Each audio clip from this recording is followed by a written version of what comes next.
बिस्मिल्लाहिर्रहमानिर्रहीम, अस्सलाम वालेकुम, welcome back to QN. So chapter 13 की प्रैक्टिस। आप लोगों को आइडिया है कि मुझे थ्योरी वाले सवाल कराने में कोई ख़ास मज़ा नहीं आता, लेकिन चलो अब इस चैप्टर के सवाल जो हैं वो इतने थोड़े से हैं कि हमें थ्योरी वाले सवाल भी देखने पड़ेंगे। Let's start with unit number 1। Probability distribution of a statistic क्या कहलाती है? सैम्पलिंग डिस्ट्रीब्यूशन कहलाती है। सैम्पलिंग प्रोसेस जिसमें एवरी केथ एलिमेंट, एवरी कोई स्पेसिफिक नंबर है वो वाला एलिमेंट हम चूज़ करते हैं सैम्पलिंग के लिए, और जो स्टार्टिंग पॉइंट है वो रेंडमली कहीं से आता है। साफ आपको जो है वो सिस्टमेटिक सैम्पलिंग की जो है वो डेफिनेशन बताई गई है। नेक्स्ट वो वाला सैम्पलिंग साइज जिसमें रैंडम सैम्पलिंग की जाती है फ्रॉम एक्सक्लूसिव सब पॉपुलेशन, स्ट्रेटिफाइड की बात हो रही है। नेक्स्ट सैम्पलिंग प्रोसेस जिसमें तमाम लोगों के आने के चांसेस इक्वल होते हैं, वो रैंडम सैम्पलिंग होती है। सैम्पलिंग डिस्ट्रीब्यूशन क्या होती है? हमेशा नॉर्मल होती है। सैम्पलिंग प्रोसीजर जिसमें हम एक एस्टिमेट लगाते हैं, ओवर एस्टिमेट और consistently underestimate some characteristic is said to be biased. जहां हमारा जो है वो ओवर एस्टिमेशन या अंडर एस्टिमेशन हो रहा है, हम कहते हैं जो हमारी सैम्पलिंग है वो बायस्ड है। सिंपल रैंडम जिसमें each unit of population is dash chance of selection, equal chance of selection होती है रैंडम में। Dash is a group of items observations taken from population for examination और फॉर एक्सपेरिमेंट। डैश उससे आप कहते हैं sampling frame, वो वाली लिस्ट जिसमें तमाम पॉपुलेशन गिवन होती है। कौन सी बात सच्ची है? Sample is a group of items observations taken from population for examination और एक्सपेरिमेंट। हाँ, बात तो सच है। सैम्पलिंग फ्रेम वो लिस्ट होती है जिसमें तमाम मेंबर्स ऑफ पॉपुलेशन होती हैं। हाँ जी, ये भी सच है। Cost saving is one of the advantage of sampling. हाँ जी, ये भी सच है। और time saving is not an advantage of sampling. कैसी बातें कर रहे हैं भाई? टाइम सेविंग एक एडवांटेज है, डिसएडवांटेज नहीं है। तो हमने इसे क्रॉस कर दिया। 3 ऑप्शन हमारे थे वो सच थे। Next, dash sampling relies on arranging target population according to some characteristic scheme. कौन सी वाली सैम्पलिंग हो रही है? Then selecting elements at regular interval. Systematic की बात हो रही है। रेगुलर इंटरवल याद करें, छठा एलिमेंट, फिर 16वां एलिमेंट, फिर 26वां एलिमेंट। सिस्टमेटिक की बात हो रही है। नेक्स्ट, स्टैटिस्टिक किस लिए यूज की जाती है? Based as a dash of a estimate of a dash. तो स्टैटिस्टिक की बेस पे हम पॉपुलेशन के ऊपर एस्टिमेशन करते हैं।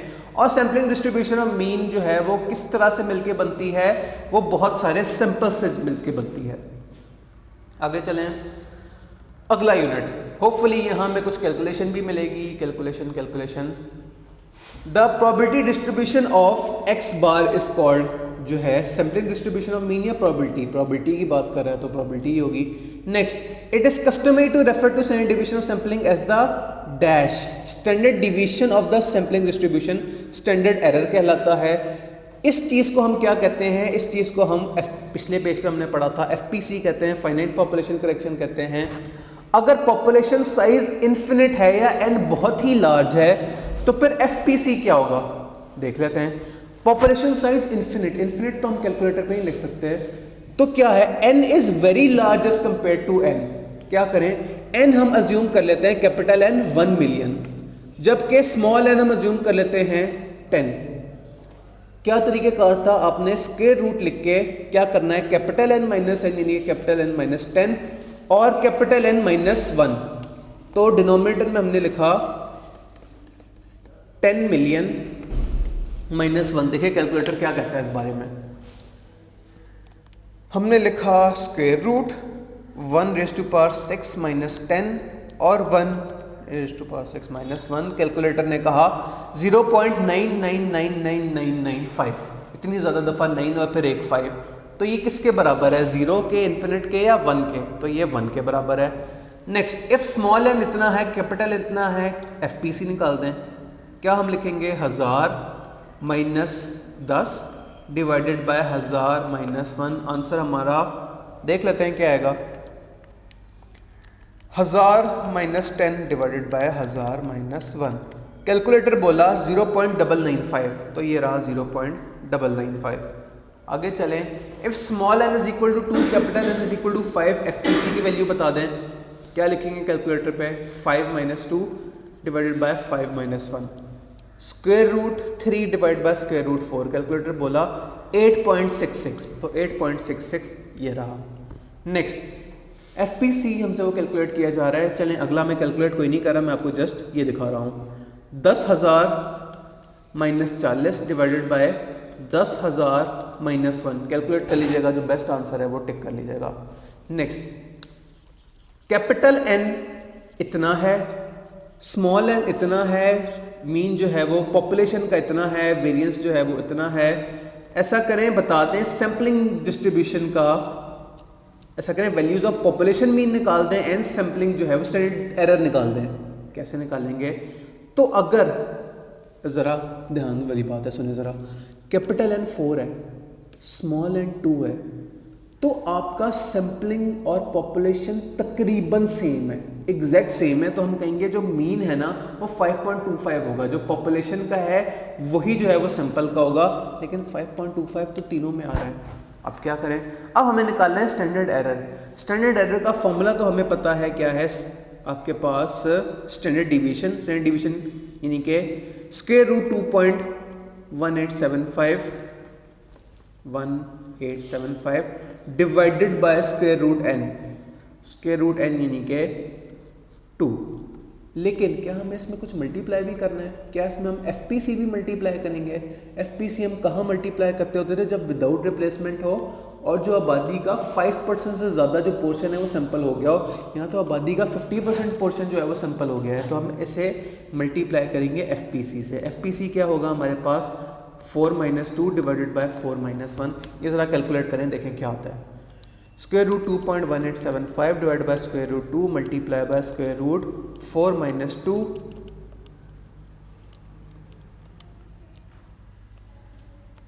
4 - 2, एक मिनट, स्क्वायर रूट तो मैं लगाना भूल गया, इसे हमने किया रेज, हमने स्क्वायर रूट दबाया, हमने लिखा 4 - 2 डिवाइडेड बाय 4 - 1। कैलकुलेटर ने स्टैंडर्ड एरर बोला 0.85391। चेक करें, 0.85391 is the right answer. Next, वही डाटा दोबारा से, लेकिन इस दफ़ा जो है वो सैम्पलिंग विद रिप्लेसमेंट की जा रही है। यानी कि विद रिप्लेसमेंट का क्या मतलब हुआ? आपने 4 में से एक आइटम उठाया, उसका मीन देखा, दोबारा जो है वो पॉपुलेशन में दोबारा रख दिया, फिर वो आइटम, अब उस आइटम्स के दोबारा आने के भी चांसेस है। यहाँ जो है हमारा जो मीन है वो तो है सेम होगा, पॉपुलेशन का भी और उसका भी, सैंपल का भी, लेकिन स्टैंडर्ड एरर क्या होगा अभी देख लेते हैं। स्टैंडर्ड एरर ये वाला पोर्शन कैलकुलेट कर लें। अब हम FPC से जो से मल्टीप्लाई है नहीं करेंगे, तो क्या लिखा जाएगा? 2.1875 divided by square root 2। Calculator बोला 1.0458। चेक करें, 1.0458 is the right answer. Next, for a given population standard error था 5.6, विदाउट रिप्लेसमेंट था। बताएं सैंपल साइज आपका इतने से बढ़ के इतना हो गया, तो कितना असर पड़ा? विद रिप्लेसमेंट है, यानी कि FPC वाला जो चक्कर है वो तो ख़त्म। अगली बात, हमें क्या कैलकुलेट करना है? हमने स्टैंडर्ड एरर कैलकुलेट करना है। तो स्टैंडर्ड डिवीजन थी 5.6 थी, पुराना सैंपल साइज क्या है? Square root 64। नया क्या है आपके पास? 5.6 डिवाइडेड बाय स्क्वायर रूट 196। देखें क्या आता है, 5.6 डिवाइडेड बाय 8। पुराना स्टैंडर्ड एरर था 0.7 और नया स्टैंडर्ड एरर है स्क्वायर रूट 196। नया स्क्वायर रूट है आपके पास 0.4। आपका स्टैंडर्ड एरर 0.7 से कम होके 0.4 हो गया। किस तरह का ऑप्शन है? हाँ जी, reduce from 0.7 to 0.4। Next, same जो है वो डाटा दोबारा, लेकिन अब हमारे पास सैंपल साइज जो है वो डिफरेंट है। क्या था पुराना सैंपल साइज? पुराना सैंपल साइज था हमारे पास 5.6 डिवाइडेड बाय स्क्वायर रूट 784 और नया स्टैंडर्ड एरर हमारे पास है 5.6 divided by square root 49। Check कर लेते हैं कैलकुलेटर पे। 5.6 डिवाइडेड बाय स्क्वायर रूट 784 होता है 0.2 और 5.6 डिवाइडेड बाय स्क्वायर रूट 49 होता है 0.8। आपका स्टैंडर्ड एरर 0.2 से बढ़ के 0.8 हो गया। This is the best answer. Next, compute standard error of the mean from the following data. Standard error निकालना है तो हमें देखने में बड़ा इजी लग रहा है। 500 डिवाइडेड बाय स्क्वायर रूट 100 यानी कि 500 डिवाइड बाय 10 50। नेक्स्ट, ऐसा करें स्टैंडर्ड एरर निकाल दें, लेकिन स्टैंडर्ड एरर गिवन है क्या? नहीं गिवन। स्टैंडर्ड डिवीजन नहीं गिवन। क्या हम लिखेंगे? स्टैंडर्ड एरर यानी कि 50 इज इक्वल टू x यानी कि standard division divided by square root 100। यानी कि ये हो जाएगा 10, 1050 ज़ा 500 is your standard error. Next, population में सिर्फ 5 नंबर है, कितने जो है वो सैंपल ऑफ साइज 2 क्रिएट किए जा सकते हैं विद रिप्लेसमेंट। विद रिप्लेसमेंट के केस में हमने चैप्टर 11 में क्या पढ़ा था, 2 इंटू 2 इंटू 2 इंटू 2 इंटू 2 यानी कि 2⁵5। 2⁵5 क्या होता है, कैलकुलेटर बोला 32। लेकिन एक मिनट, क्या हमने कुछ गड़बड़ नहीं कर दी? हाँ, हमने गड़बड़ कर दी। ओ भाई, आइटम्स 2 नहीं है, आइटम्स हमने उठाने जो है वो 2 दफ़ा हैं, आइटम्स हमारे 5 हैं, तो हम लिखेंगे 5 इंटू 5 स्क्वायर, तो आंसर शुड बी 25। नेक्स्ट, अच्छा सवाल, इससे मुझे भी व्हाट्सएप ग्रुप में मेरे 2-3 दिन पहले भी स्टूडेंट ने पूछा था कि अगर हमारे पास स्टैंडर्ड एरर ना गिवन हो और हमारे पास सैंपल साइज गिवन है तो हम क्या करेंगे। तो मैंने बताया था कि तब जो हमारा आंसर है परसेंटेज में आएगा, हमें मजबूरन स्टैंडर्ड डिवीजन कुछ ना कुछ अज्यूम करनी पड़ेगी और तभी हमारा आंसर जो है वो परसेंटेज में आएगा। अभी हम स्टैंडर्ड एरर जो है वो क्या अज्यूम करें, कोई आसान सी फिगर अज्यूम कर लेते हैं, 100 इज माई स्टैंडर्ड डिविएशन। अब वो कह रहा है सैंपल साइज आपका 100 से बढ़ के 121 हो गया। अच्छा, क्या लिखूंगा मैं, 100 डिवाइडेड बाय स्क्वायर रूट 100, यानी कि 10 था मेरे पास पुराना स्टैंडर्ड एरर और दूसरा मेरे पास क्या है 100 डिवाइडेड बाय स्क्वायर रूट 121, यानी कि 100 डिवाइडेड बाय 11। आंसर आया 9.09। अब क्या फर्क पड़ रहा है, 10 माइनस 9.09 डिवाइडेड बाय जो है आपके पास ओरिजिनल जो था सैंपल साइज वो क्या था आपके पास था 10।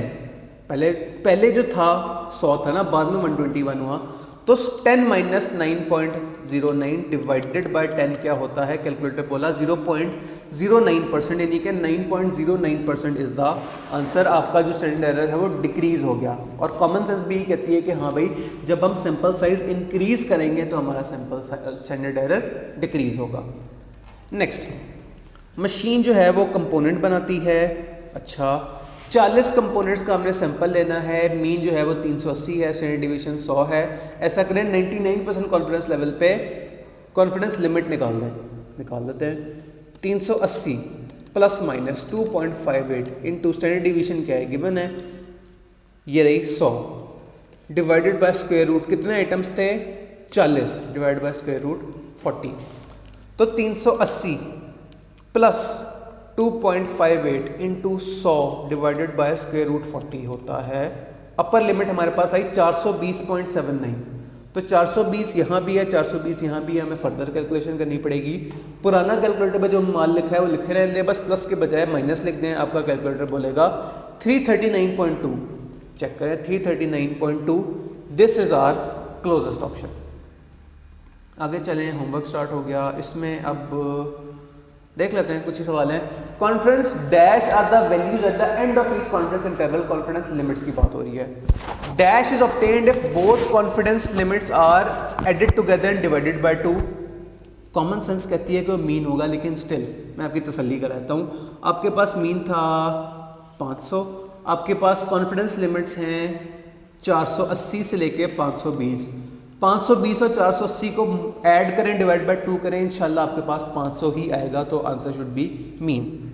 If sample size increases, standard error पे क्या असर पड़ेगा? स्टैंडर्ड एरर का क्या फॉर्मूला होता है? Standard division divided by square root n।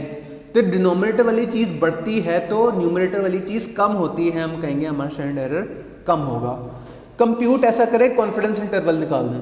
अच्छा, निकाल लेते हैं। सिंपल मीन है 5 plus minus 1.96 into standard division हमारे पास क्या है, 1 मिनट, हमारे पास स्टैंडर्ड डिवीजन नहीं गिवन, अब क्या करें? और भाई स्टैंडर्ड एरर गिवन है, डायरेक्ट हमने स्टैंडर्ड एरर से मल्टीप्लाई किया, यानी कि 5 प्लस 1.96 इंटू 0.8। कैलकुलेटर बोला अपर लिमिट है 6.568, यानी कि 6.57। ज़रूर हमारा यही ऑप्शन होगा, लेकिन स्टिल लोअर लिमिट भी कैलकुलेट कर लेते हैं। 5 माइनस 1.96 इंटू 8, कैलकुलेटर बोला 3.43। Yes, B is the best answer. Next, confidence level given है, स्टैंडर्ड एरर गिवन है, simple mean is thrice of the standard error. क्या मतलब thrice of the standard error? Standard error given है ना, इससे multiply by 3 कर लें, तो 8 3 ज़ा 8 2 ज़ा 16, 8 3 ज़ा 24, आपके पास 2.4 आ जाएगा सिंपल मीन। प्लस माइनस 1.96 ही करना है ना, हाँ जी 95% कॉन्फिडेंस लेवल है, into standard error. Standard error हमारे पास क्या है 0.8, तो कैलकुलेट कर लें 2.4 प्लस 1.96 इंटू 0.8 होता है 3.968, यानी कि हमारा ये ऑप्शन होगा। लोअर लिमिट क्या है, कैलकुलेटर ने कहा 0.832, 0.832 इज द आंसर। मजीद हमारे पास सवाल है, आगे चलते हैं। Compute confidence interval for the following data. क्या डाटा है, mean is 15 plus minus 1.96 into standard division क्या है 15, सैंपल साइज क्या है square root 9, 15 plus 1.96 into 15 divided by square root 9 होता है 24.8। 24.8 दो दफ़ा आ रहा है, लोअर लिमिट कैलकुलेट कर लें। लोअर लिमिट आई 5.2 and 24.8 is the best answer. What happens to confidence interval if confidence level is increase. Confidence level increase होता है तो कॉन्फिडेंस लेवल भी इंक्रीज होता है, increases. What happens to confidence interval, confidence level is decreased, आपकी जो limit है वो कम हो जाती है। क्या असर पड़ेगा स्टैंडर्ड एरर पे अगर सैंपल साइज डिक्रीज किया जाए। सैंपल साइज न्यूमरेटर वाली वैल्यू है, तो सैंपल साइज डिक्रीज होगा, आपका स्टैंडर्ड एरर इंक्रीज होगा। और इसका ऑपोजिट है कि आपका स्टैंडर्ड सैंपल साइज अगर इंक्रीज करें तो आपका स्टैंडर्ड एरर जो है वो डिक्रीज होगा। बाकी यूनिट 3 और 4 की अलग से कोई एक्सरसाइज नहीं है, चैप्टर 1-2 पे बुक का फोकस ज़्यादा था, तो वो सारे सवाल मैंने कर लिए हैं। आप लोगों ने अपनी प्रैक्टिस जो है वो भरपूर रखनी है। प्रोपोर्शन के भी काफ़ी सारे सवाल करने हैं, और कोई सवाल नहीं समझ आता तो व्हाट्सएप ग्रुप आपके पास है, सवाल फ़ौरन से शेयर करें। होपफुली मैं आपको 24 घंटे के अंदर अंदर ही रिप्लाई कर दूंगा। इसके साथ ही आज के लिए काफ़ी है, मिलते हैं कल नेक्स्ट वीडियो के साथ। तब तक के लिए अपना ख्याल रखिएगा, अल्लाह हाफ़िज़।